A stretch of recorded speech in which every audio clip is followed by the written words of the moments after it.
Capitão da minha alma, senhor do meu destino, seja dono da sua própria mente. Napoleão Hill. A pior de todas as prisões é a prisão da mente. Não podemos ter o controle total dela, mas Napoleão Hill mostra que podemos ter o controle de quase toda a nossa mente aplicando princípios da visão criativa, pensamento organizado e da atenção controlada. Veremos no livro quais as ideias e aplicações na vida sobre esses princípios que podem libertar mentes. Esses três ingredientes, segundo o autor, são a chave para transformar um prisioneiro em capitão de sua alma e senhor de seu destino. Visão criativa. No primeiro capítulo é apresentado o conceito da visão criativa. Andrew Carnegie explicou ao jovem Napoleão, em 1908, que a imaginação é um componente primário dela, e mostrou exemplos de como a imaginação capacita a pessoa a ser bem-sucedida em várias atividades como invenção e vendas. Pensamentos fugazes, e meros desejos, em suas próprias palavras, não são suficientes para criar invenções e concluir vendas, é preciso reconhecer as oportunidades e agir a partir delas. Essa é a essência da visão criativa. Carnegie cobriu tal completamente o assunto da visão criativa que, segundo Hill, uma análise do assunto pós-Carnegie parece desnecessária. Porém, resumir brevemente os destaques de sua análise é importante. 1. Ele enfatizou claramente a diferença entre imaginação e visão criativa, demonstrando que uma lida em grande medida com circunstâncias localizadas, enquanto a outra contempla cada fator que diz respeito a um indivíduo em seu relacionamento com outros. 2. Ele apresentou exemplos gráficos descrevendo imaginação e visão criativa em relação à sua aplicação prática nas questões da vida diária, revelando assim a técnica pela qual homens de sucesso aplicaram esses princípios. 3. Ele enfatizou a importância dos motivos básicos como fonte de toda iniciativa pessoal e também fonte de estimulação de imaginação e visão criativa. 4. Ele citou especificamente as 10 principais características de homens que entendem e aplicam o princípio da visão criativa. 5. Ele chamou atenção para o fato de a visão criativa ter sido responsável por todo o progresso humano, em todas as eras e países. 6. Ele chamou atenção muitas vezes para a futilidade da prática comum de tentar obter alguma coisa em troca de nada. 7. Ele fez uma análise do futuro da América com base na tendência comum de exigir alguma coisa em troca de nada, que deveria ser gravada na mente de cada cidadão desse país, e deve ser estudada por todos que esperam adquirir riquezas no futuro. 8. Ele chamou atenção para a importância de adquirir a capacidade de reconhecer e agarrar oportunidades favoráveis à autopromoção, e mencionou de maneira significativa que só aqueles que desenvolvem essa habilidade podem ter esperança de alcançar sucesso digno de nota em qualquer vocação. 9. Ele deu uma boa descrição do procedimento que se deve seguir em relação à transição da pobreza à riqueza.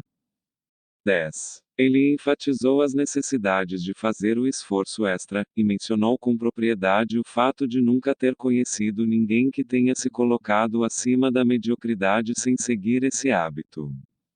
11. Ele descreveu relacionamentos humanos como a coisa mais importante a ser considerada por aqueles que almejam sucesso digno de nota em qualquer vocação. 12. Por último, mas não menos importante, ele recomendou que as pessoas dos Estados Unidos parem de criticar os homens com visão criativa e comecem a imitá-los. A análise de Hill sobre a visão criativa. A análise de Hill se baseia nos requisitos do mundo em transformação que vivemos. A análise de Carnegie sobre o assunto foi feita há mais de 30 anos. Desde essa análise, toda a civilização passou e continua passando por mudanças chocantes que tornaram a visão criativa não só desejável, mas também absolutamente necessária. Na interpretação da natureza das mudanças que acontecem hoje nos Estados Unidos, existe um perigo ameaçando cada cidadão americano, um perigo que se sobrepõe a todos os outros. É a tendência crescente a ficar desprovido, sem protestar, enquanto, um a um todos os direitos da livre iniciativa são, sob outro pretexto, removidos. Como Carnegie mencionou de maneira tão apropriada e Hill reproduziu em seu livro é que o maior de todos os privilégios desfrutados pelo povo americano é o direito de exercer a iniciativa pessoal sem ser incomodado. Ele chamou a atenção muitas vezes para o fato ser essa a base de todas as realizações. Da riqueza da própria carreira, ele extraiu imagens e mais imagens de circunstâncias pelas quais muitos homens alcançaram o sucesso agindo por iniciativa própria.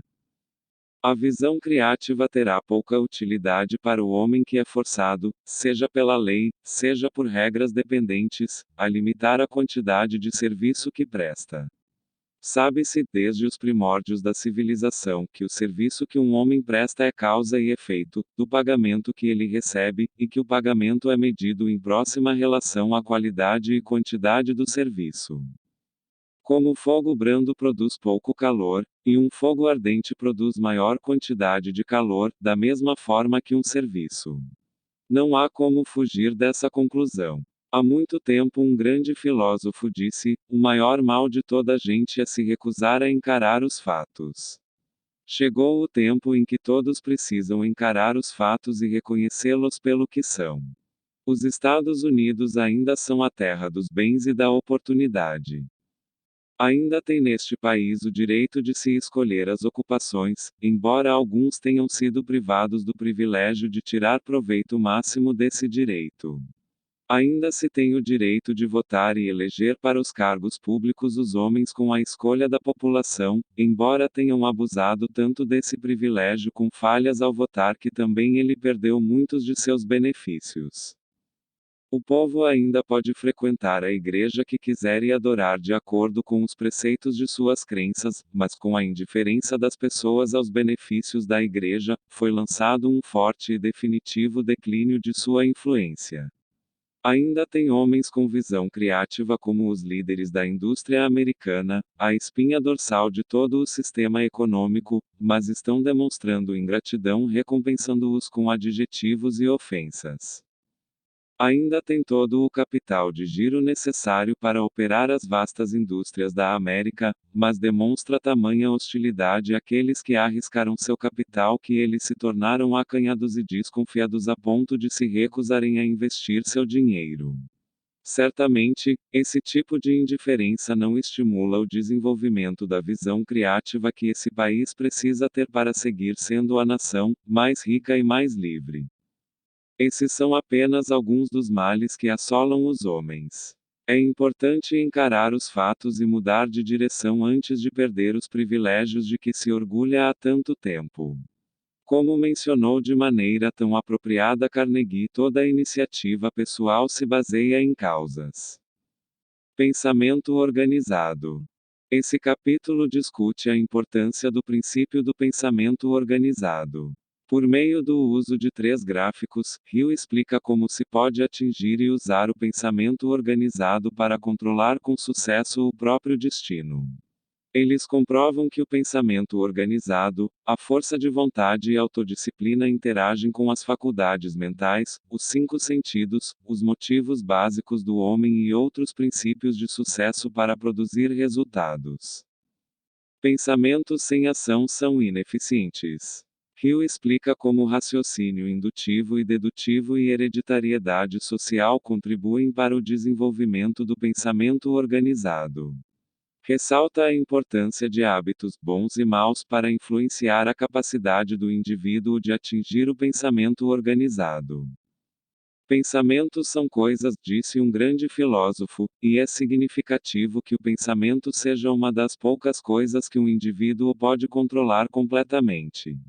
O pensamento magnetiza todo o corpo físico do indivíduo e atrai para ele coisas externas físicas que se harmonizam com ele.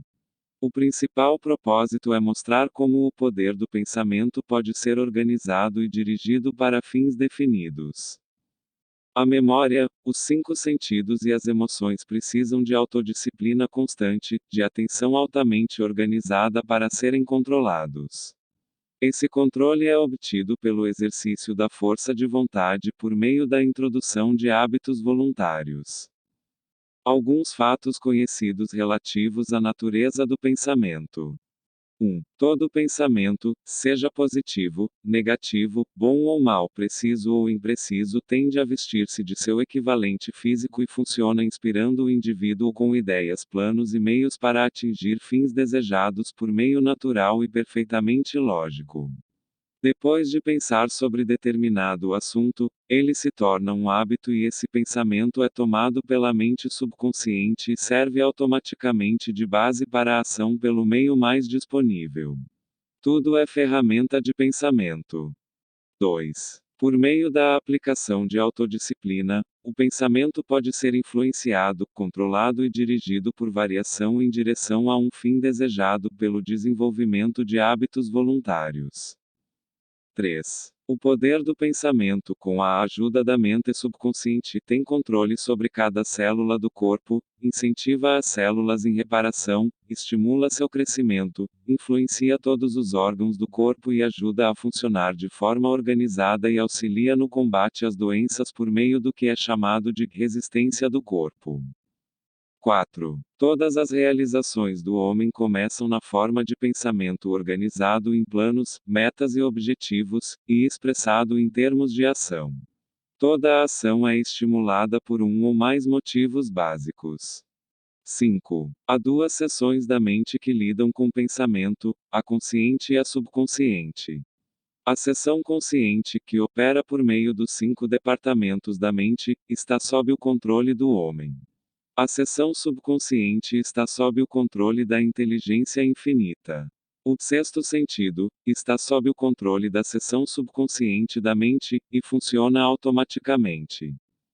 6. Tanto a seção subconsciente quanto a consciente da mente funcionam em resposta a hábitos, ajustando-se a quaisquer hábitos que o indivíduo possa formar, sejam voluntários, sejam involuntários.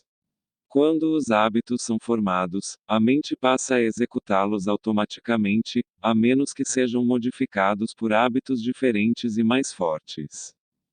7. A maioria de todos os pensamentos a partir dos quais a mente age não é necessariamente precisa, sendo baseada em opiniões pessoais e preconceito. Medo é resultado da excitação emocional, tendo a faculdade da razão pouca oportunidade para modificá-los racionalmente.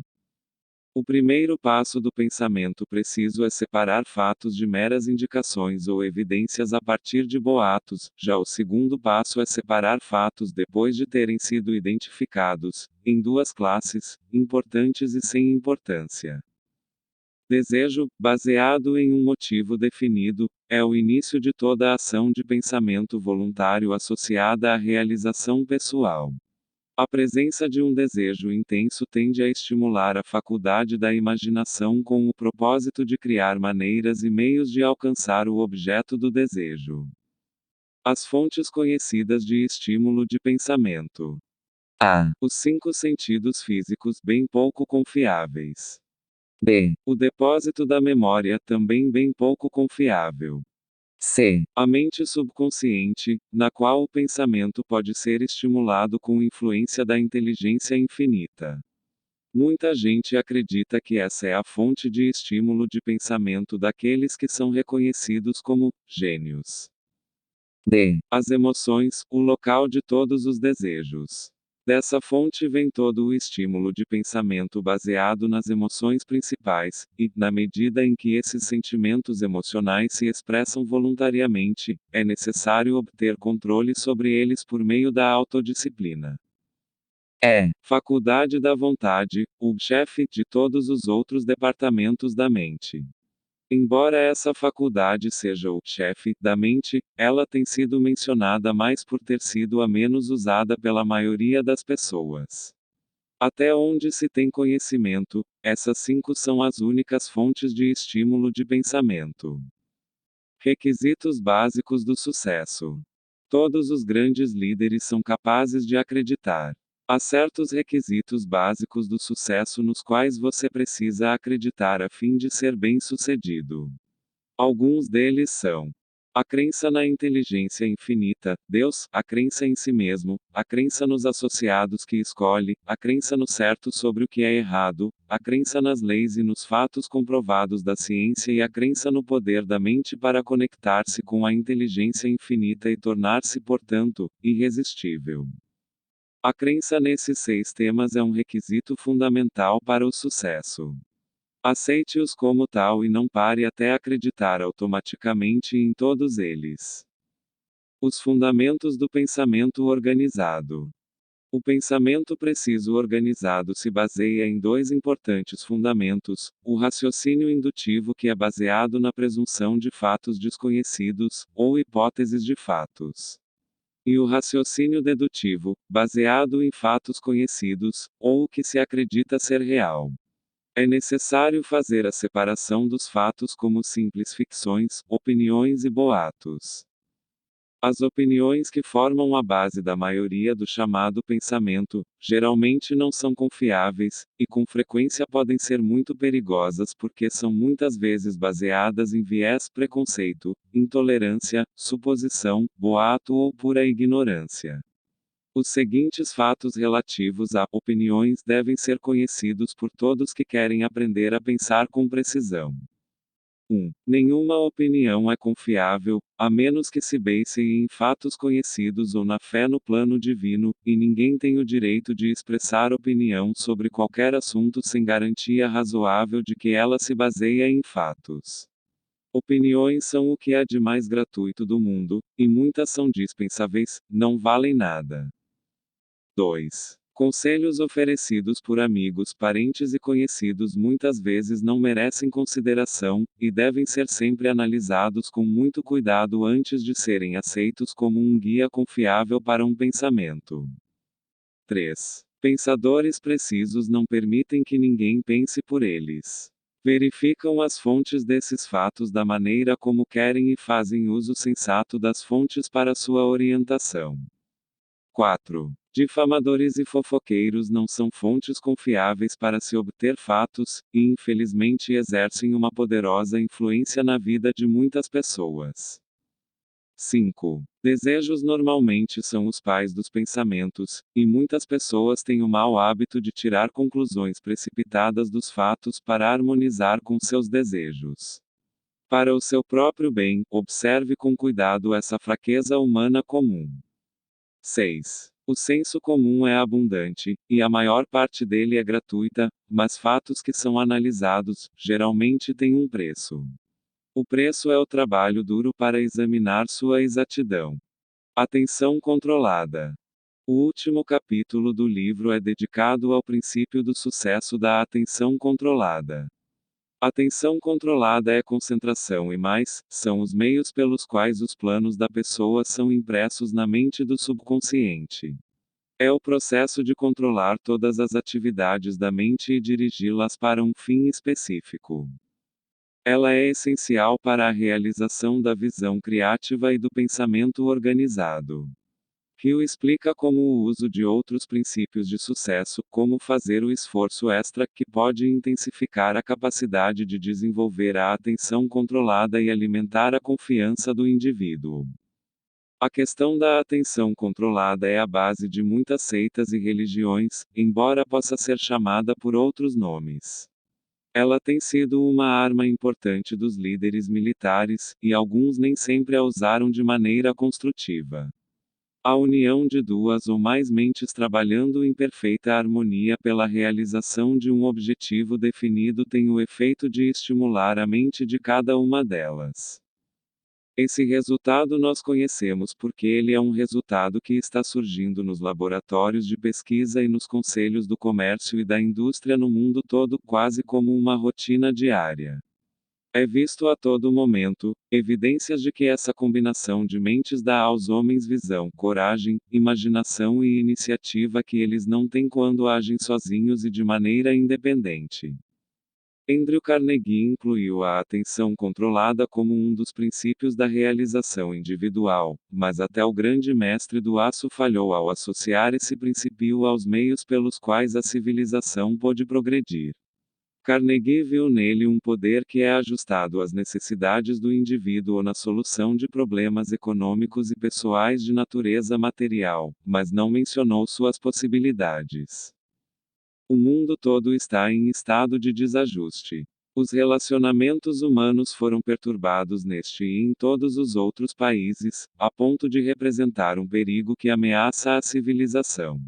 Cabe a todos observar os métodos de qualquer indivíduo ou grupo que tenha encontrado um jeito de se relacionar com a vida de maneira harmoniosa. A atenção controlada possibilita esse tipo de análise. Permite que se penetre a superfície das coisas e pessoas e apreenda o que existe além da aparência. O mundo agora precisa desse tipo de análise.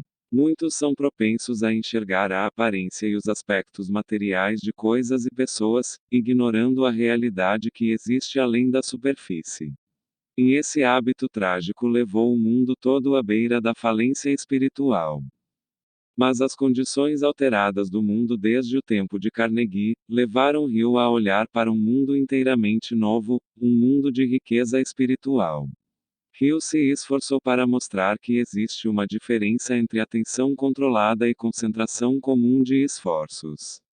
É bom garantir a compreensão da natureza e extensão dessa diferença. A palavra controle é a chave para a explicação da diferença. Atenção controlada significa o ato de coordenar todos os campos da mente e direcionar seu poder combinado para um fim determinado. Esse ato requer autodisciplina da mais elevada ordem. Também requer o desenvolvimento de hábitos controlados. Na verdade, não se pode controlar a atenção sem o apoio de hábitos de pensamento bem desenvolvidos. Circunstâncias de aplicação sob a atenção controlada. A oração. Quando alguém ora, se entende o verdadeiro significado da oração em um estado mental livre de todo medo e dúvida, deixa de lado a faculdade da razão, a faculdade da vontade e outras faculdades mentais, exceto a faculdade das emoções. Com a mente sob controle, ele concentra todas as suas emoções positivas, em especial a emoção da fé, sobre o objeto de sua oração. Com uma fé profunda fica mais fácil acreditar na realização de algo. A definição de objetivo. Aqui se deve entender o pleno significado da ênfase de Andrew Carnegie nos relacionamentos de perfeita harmonia entre a mente de todos do grupo de Mastermind. Desentendimento por parte de um indivíduo do grupo destruirá a característica de atenção controlada. O amor, esse é um estado mental, uma emoção humana, que governa a lista de todas as emoções para o estabelecimento de relações harmoniosas entre as pessoas. O amor é espiritual, é de origem divina. Se você quer ver a atenção controlada em ação em sua forma mais elevada, observe o homem e a mulher que consolidaram seus interesses em um espírito de amor. Observe também com que facilidade esse estado mental limpa a mente de todos os outros pensamentos. Onde o verdadeiro amor prevalece, inveja, ganância, vingança, luxúria, egoísmo e desejo de obter algo em troca de nada não se apoderam da mente dos amantes. É a forma mais elevada de sentimento humano. Onde ele se torna o fator dominante nas relações humanas, existem harmonia e compreensão. É atenção controlada dirigida a uma definição de objetivo entre pessoas. O homem não é uma criatura de circunstâncias, mas um criador de circunstâncias. Ele faz as próprias circunstâncias, as próprias oportunidades. Atenção controlada é autodomínio da mais alta ordem porque é comprovado que aquele que pode controlar a própria mente pode controlar sua vida e tudo que esteja em seu caminho. Insights. A imaginação capacita a pessoa a ser bem-sucedida. Pensamentos sem ação são ineficientes. Todas as realizações do homem começam na forma de pensamento organizado em planos, metas e objetivos, e expressado em termos de ação. A união de duas ou mais mentes trabalhando em perfeita harmonia pela realização de um objetivo definido tem o efeito de estimular a mente de cada uma delas. A atenção controlada é aplicada através da oração, da definição de objetivos e do amor. Neste livro, você aprendeu que um homem que sabe exatamente o que quer e sabe conduzir sua vida, concentra sua atenção em alcançar esse propósito com todo o apoio de sua vontade aplicado à atenção controlada, aos conceitos da organização de seu pensamento e, é claro, de sua visão criativa. Essa união de esforços concentrados é uma boa base e uma forma de vencer obstáculos que parecem insuperáveis para controlar totalmente sua vida e destino.